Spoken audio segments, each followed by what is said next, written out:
कौसडीत चमत्कार. 10 फूट खोल बोरवेलमध्ये अडकलेल्या 3 वर्षांच्या चिमुकल्याची 2 तासांत सुखरूप सुटका. बातमी. जिंतूर तालुक्यातील कौसडी येथे शेतातील उघड्या बोरवेलमध्ये पडलेल्या 3 वर्षांच्या चिमुकल्याला प्रशासकीय यंत्रणा आणि ग्रामस्थांच्या तत्परतेमुळे सुखरूप बाहेर काढण्यात यश आले आहे. शेतात खेळत असताना चिमुकला अचानक बोरवेलमध्ये कोसळला आणि सुमारे 10 ते 15 फूट खोलीवर अडकून पडला.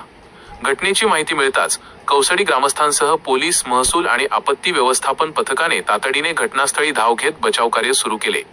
जेसीबीच्या मदतीने बोरवेलच्या बाजूला समांतर खड्डा खोदून आणि ऑक्सिजनचा पुरवठा करून तब्बल 2 तासांच्या अथक प्रयत्नांनंतर बालकाला सुखरूप बाहेर काढण्यात आले. चिमुकल्याला तत्परतेने वैद्यकीय उपचारांसाठी रुग्णालयात दाखल करण्यात आले आहे.